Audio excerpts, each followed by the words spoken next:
Buenas noches, mis queridos hermanos. Vamos a tener la prédica en esta noche basada en Marcos capítulo 15, versos 21 hasta el 32. Así que le voy a pedir por favor que abra su Biblia y vamos rápidamente a este texto de la palabra de Dios. El título de la prédica para esta noche es Jesucristo, un ejemplo de sacrificio. Dice la palabra de Dios. Verso 21. Y obligaron a uno que pasaba, Simón de Cirene, padre de Alejandro y de Rufo, que venía del campo, a que llevase la cruz. Y llevaron a un lugar llamado Gólgota, que traducido es lugar de la calavera, y le dieron a beber vino mezclado con mirra, mas él no lo tomó. Cuando lo hubieron crucificado, repartieron entre sí sus vestidos, echando suerte sobre ellos para ver qué se llevaría cada uno. Era la hora tercera cuando crucificaron a Jesús, y el título escrito en su causa era El Rey de los Judíos. Crucificaron también con él a dos ladrones, uno a la derecha y el otro a la izquierda, y se cumplió la escritura que dice, y fue contado con los inicuos. Y los que pasaban le injuriaban, meneando la cabeza y diciendo, bah, tú que derribas el templo de Dios y en 3 días lo reedificas, sálvate a ti mismo y desciende de la cruz. De esta manera también los principales sacerdotes, escarneciendo, se decían unos a otros con los escribas, a otros salvó, a sí mismo no se puede salvar.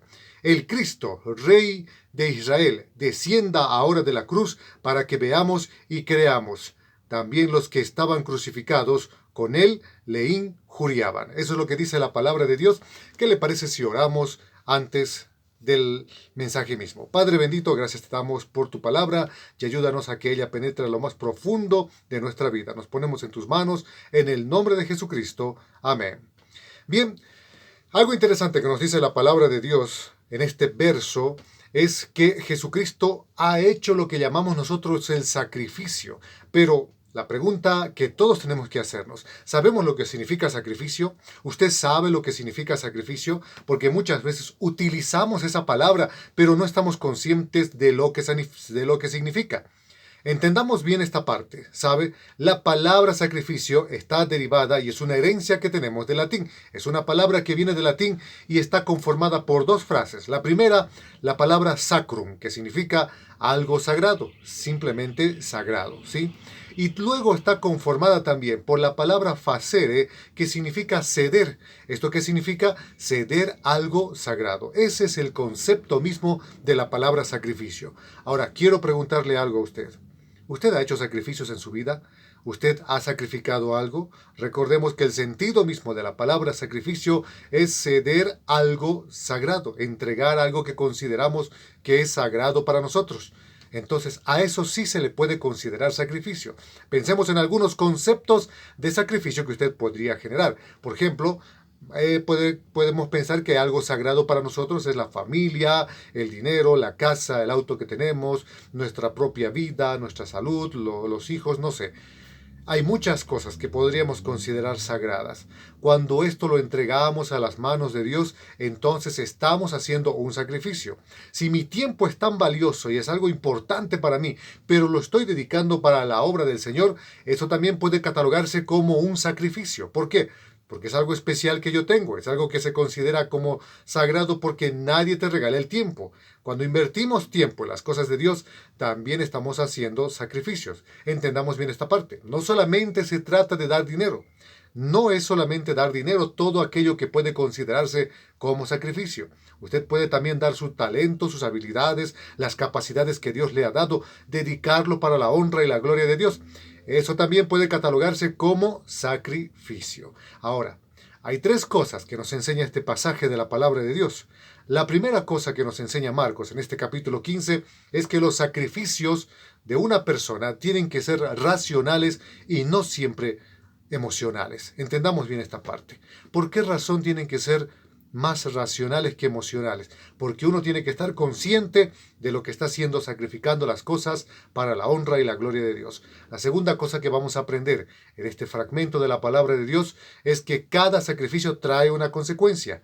Cada sacrificio. Los sacrificios siempre van a traer un resultado. Y es importante que nosotros sepamos lo que estamos entregando a Dios en sacrificio. Y número 3, lo que aprenderemos en este pasaje también es que en medio de los sacrificios siempre habrán personas dispuestas a desanimarnos, a sacarnos del ministerio, a que no hagamos lo que estamos haciendo para la honra y la gloria de Dios. Y algo interesante en esta tercera parte que vamos a estudiar es que cuando una persona toma la decisión de sacrificar algo para la honra y la gloria de Dios, es que las personas que quieren sacarlo, desanimarlo y sacarle del ministerio, pueden ser personas que son dentro del núcleo familiar o personas que son fuera del núcleo familiar. Eso también le pasó a Jesucristo. Entonces, es importante entender todos estos conceptos. Cuando nosotros abrimos la palabra de Dios y vemos esa parte en la primera donde dice, si usted tiene su Biblia, por favor acompáñeme. En Marcos capítulo 15, cuando la primera parte dice en el verso 21 que un tal Simón de Cirene, dice el texto de la palabra, que obligaron a Simón de Cirene,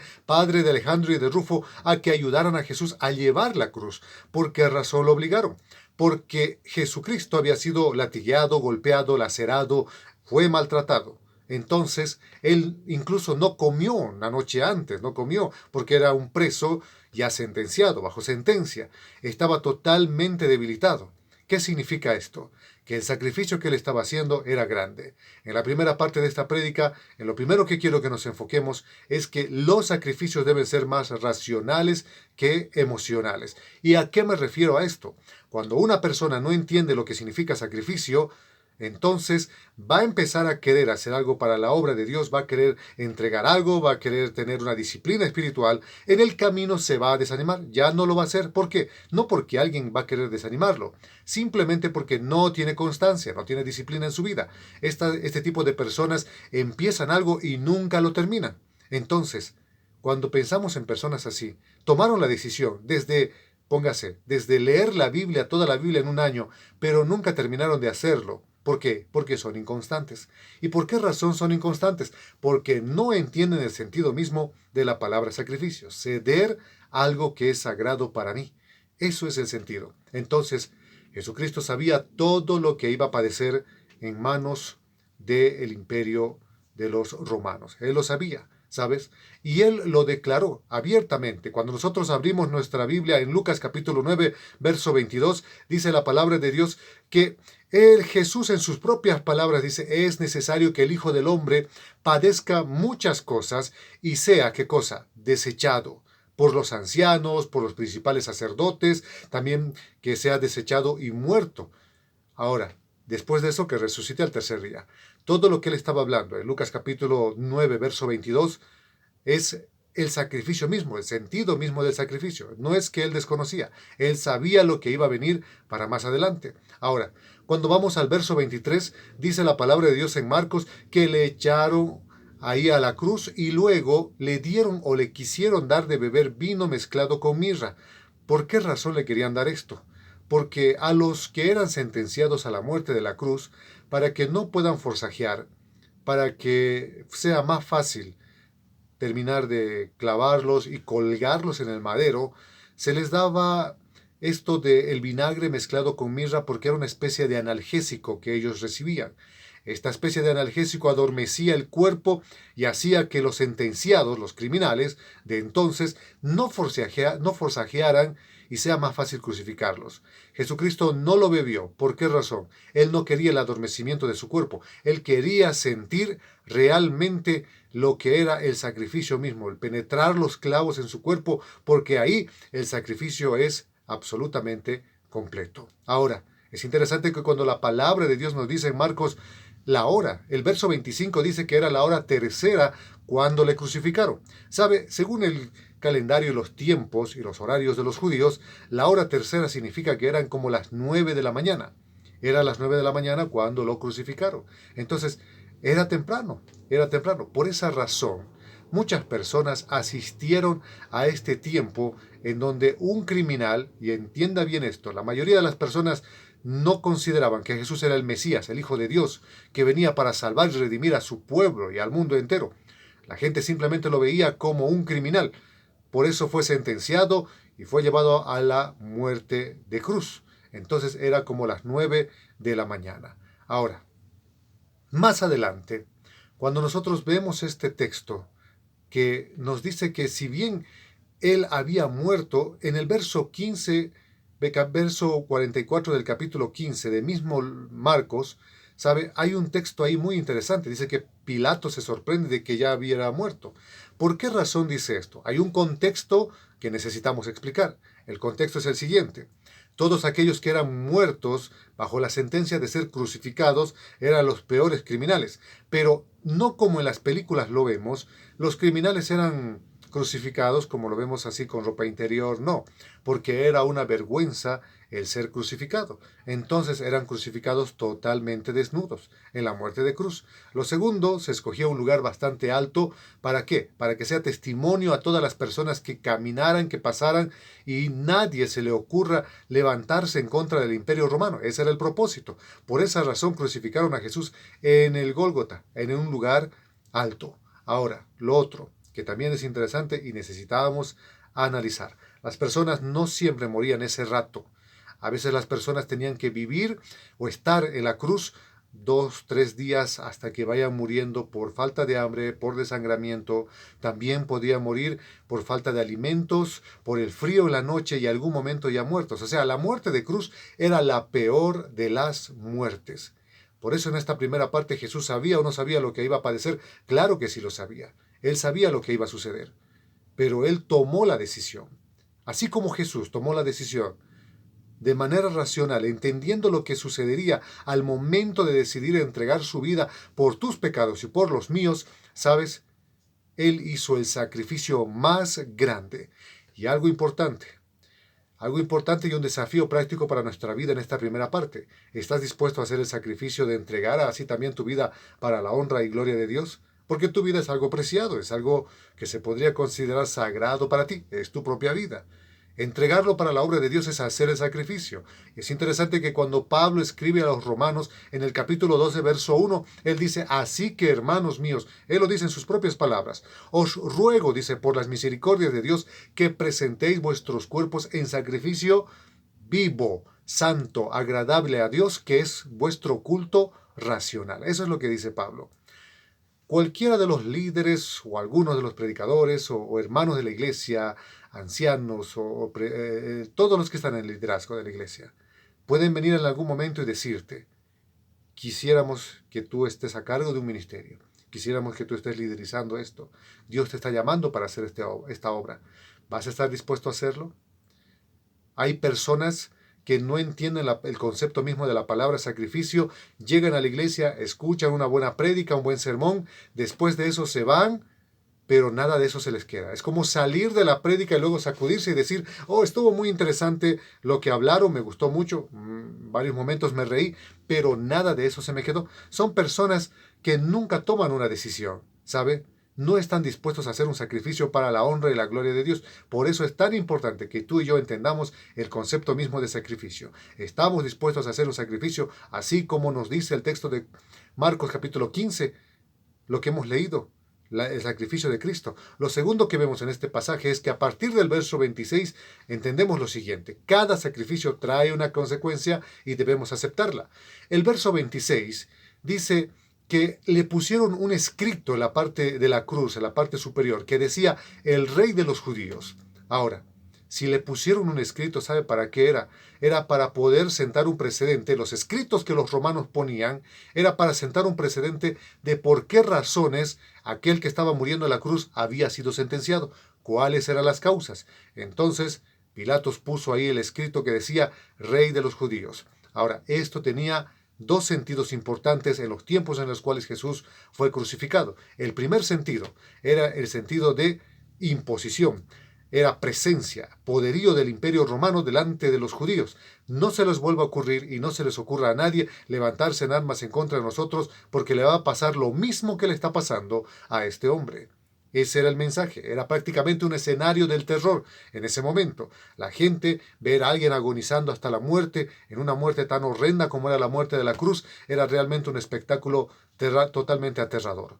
Nadie lo quería vivir. Ahora, lo segundo, nosotros hemos tenido el valor, la fuerza y la capacidad de crucificar a tu rey. Ese era el segundo mensaje. Y ese era un mensaje directamente no a todos los que pasaban por ahí, sino a todos los que eran judíos, a todos los que eran israelitas. ¿Sabe? Nosotros los romanos hemos crucificado a tu rey. Y eso era importante para ellos. Por esa razón, al final, en este fragmento, en el verso 26, dice ahí claramente que pusieron el texto, pero continúa el verso bíblico diciendo que también crucificaron con ellos a dos ladrones, uno a la derecha y el otro a la izquierda. ¿Por qué dice esto? El verso 28 da la respuesta y dice, se cumplió, para que se cumpliese la escritura, dice, y se cumplió la escritura que dice, y fue contado con los inicuos. ¿Y por qué dice esto? Porque menciona el texto mesiánico de Isaías capítulo 53, verso 12. El mismo texto trasladado acá. Cualquier persona que era sentenciada a la muerte de cruz tenía que ser catalogada como un total y horrendo criminal. Por eso la muerte de la cruz era la peor de las muertes. Incluso se consideraba que la muerte por decapitación era una muerte, entre comillas, vamos a decir, misericordiosa que el Imperio Romano daba. Pero la muerte de cruz era la peor porque era una muerte agonizante, ¿sabes? Era una muerte de agonía. Ahora, continúa diciendo más adelante en el verso 28 que estos ladrones, ¿sabes? Los ladrones, uno estaba a la derecha y el otro a la izquierda. Los ladrones no solamente se quedaron ahí calladitos, ellos también se burlaron de Jesús. Ahora, el Hijo de Dios, Jesucristo mismo, si bien hizo el sacrificio racional, en esa segunda parte estamos viendo que los sacrificios traen una consecuencia. Y Filipenses capítulo 2, verso 8 nos va a decir lo siguiente. Y estando en la condición de hombre, ¿quién? Jesucristo, estando en la condición de hombre, ¿sí? Se humilló a sí mismo, haciéndose obediente hasta la muerte y muerte de cruz. No por ser el Hijo de Dios y no por ser Dios mismo encarnado aquí en la tierra, él podía haber utilizado su poder y poder salir de la cruz, pero no lo hizo. Aceptó la situación hasta el final. No nos olvidemos que tenía la parte humana y la parte divina, ¿sí? En la parte humana él podría haber querido salir de esa situación tan horrible y dolorosa, pero en la parte divina él sabía la razón por la cual lo estaba haciendo. Por esa razón mencionamos que él ni siquiera quiso tomar el vino mezclado con mirra que le dieron. ¿Por qué? Porque tenía un analgésico. Eso era una mezcla y provocaba el adormecimiento del cuerpo. Y él no lo quería tomar porque él quería que el sacrificio dado para las personas que no lo merecen, como tú o yo, sea completo y sea hasta el final. Por esa razón, siendo un hombre y en la condición de hombre, se humilló a sí mismo. Se hizo incluso igual que los criminales, porque así es como la gente lo miró, igual que los criminales. Entonces, todo sacrificio que nosotros hagamos siempre va a traer una consecuencia. Si nosotros hemos decidido seguir nuestra vida y entregar nuestra vida para la honra y gloria de Dios, ¿sabe? Tenemos la salvación de nuestra alma, somos salvos por la sangre de Cristo, pero eso no significa que vamos a evitar el vituperio o los insultos o la crítica de las personas. No, las personas nos van a insultar, nos van a criticar, nos van a querer sacar de la iglesia, de la comunión, del ministerio. Tenemos que mantenernos, cada uno de nosotros, firmes en la convicción de aquello que habíamos decidido. Recordemos que Dios sabe lo que estamos haciendo. Dios mira el corazón de las personas, no tanto las acciones, más que todo el corazón. En la última parte de esta prédica, vamos a ver, en la tercera parte de esta prédica, vamos a ver que en medio de los sacrificios que uno decide hacer para la honra y la gloria de Dios, ¿sabe? Hay un elemento muy interesante. Siempre habrán personas dispuestos a desanimarnos, a desanimarnos. Estas personas dispuestas a desanimarnos pueden ser dentro del núcleo familiar como fuera del núcleo familiar. Y a partir del verso 29, hay dos personajes que se mencionan en el texto de la Biblia en Marcos capítulo 15, verso 29 en adelante. ¿Sabe? Personas externas, que son aquellos que miran lo que pasó, están viendo al hombre junto a los criminales y dicen, pues, qué pena, ¿no? Y qué vergüenza por este criminal. Pero también están los que se podrían considerar parte de la familia. ¿Quiénes son? Parte de la familia de Dios, vamos a decirlo así, como los principales sacerdotes, como los escribas, que habían entregado sus vidas para el servicio de Dios. Estas personas se estaban burlando de Jesús. Aquellas personas que decidieron obedecer y servir a Dios toda la vida, Ellos estaban burlando de Jesús. Así también dentro de nuestro hogar, de nuestra casa, probablemente nuestro cónyuge, probablemente nuestros hermanos de sangre, probablemente nuestros padres o alguien que vive dentro de la casa nos va a querer desanimar de lo que estamos haciendo para la gloria de Dios. Y tenemos que tener mucha sabiduría para saber cómo estamos obrando en ese sentido. Por eso el verso 29 de Marcos capítulo 15 dice, y los que estaban ahí le injuriaban, meneando la cabeza, ¿sí? Y diciendo, va, el que decía que derribaba el templo, ¿no? Y que en 3 días lo reconstruía. Ahora, la palabra injuriar, la última parte de este fragmento que estamos tomando para esta prédica, dice en el verso 31 que también los que estaban crucificados con él, los criminales, también, ¿qué cosa hacían? Le injuriaban. Eso es lo que hacían. Ahora, ¿qué significa injuriar? Eso es algo que nosotros necesitamos entender. ¿Qué significa injuriar? Injuriar es ofender con odio. Eso es ofender a una persona con odio. Eso significa injuriar. Ahora, por su sacrificio, Jesús tenía que soportar eso. Por esa razón, imagínense estas personas que pasaban de largo le injuriaban. Los criminales que estaban con él a su lado también le injuriaban, ¿no? Ellos le injuriaban también. Entonces, eran personas que podríamos pensar externas. Dentro del núcleo familiar están en el verso 31, usted va a leer, que dice, los principales sacerdotes también. ¿Qué hicieron estos principales sacerdotes? Dice que lo escarnecieron. Y ellos no estaban solos, porque también lo escarnecieron junto con los escribas.